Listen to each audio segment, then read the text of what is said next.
Okay, real quick, I wanted to review this movie a few weeks ago, but I didn't have the chance to. But here's my quick review on Sinners. I really liked it. All of the actors do a fantastic job in a way that was unexpected to me. Obviously the standouts being Michael B. Jordan and Haley Steinfeld. They give off this energy that made me really like the movie more. The storytelling and how it was shot, all of it was really engaging, it was funny, and it was really compelling. Ryan Coogler, you really outdid yourself with this one. Definitely give this a watch if you haven't seen it yet. 9 out of 10. Alright, let's talk about Thunderbolts now.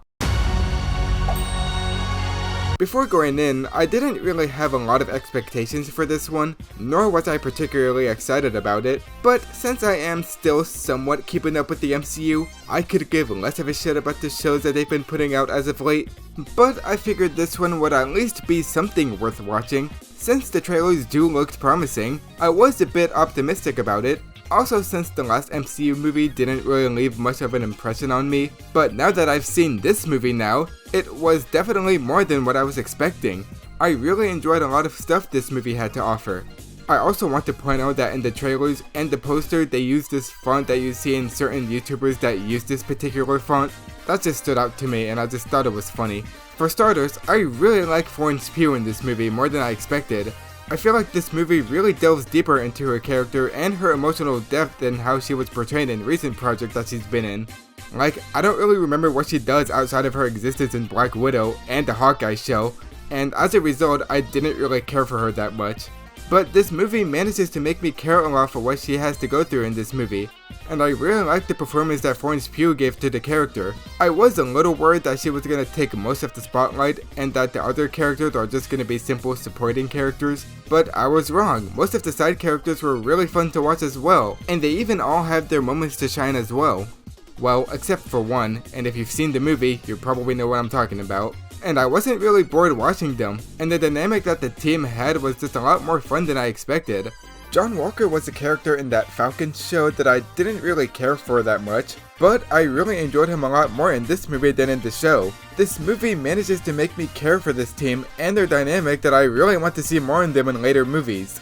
Also, as someone who's never heard of this villain for The Void, I gotta say he is really cool in this movie.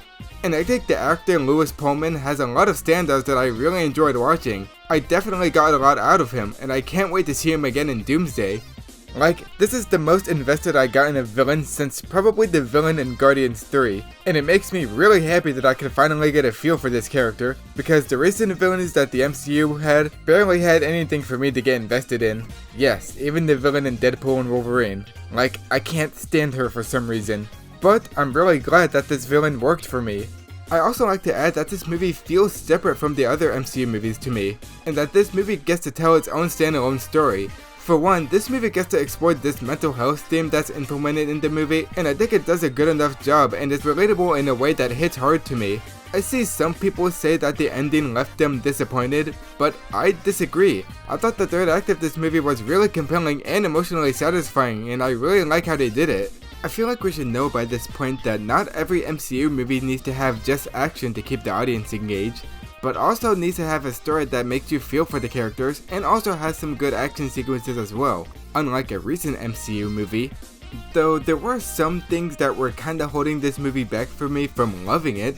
Since this is an MCU movie, they always had to have some unnecessary humor that either brings the pacing of the movie down or just does it in a way that annoys me. But the humor in this was amusing for the most part. I didn't laugh at every joke, but most of it is from David Harbour's character, which to me, he kinda just yells a lot, which to me I didn't really find funny, but the audience in my theater were laughing at it, but it didn't really ruin the character for me. He still has his moments which I appreciate. I also had some problems with how this movie was paced for like the first 50 minutes of the movie, and that some scenes dragged down a bit, but that's really all the complaints I had.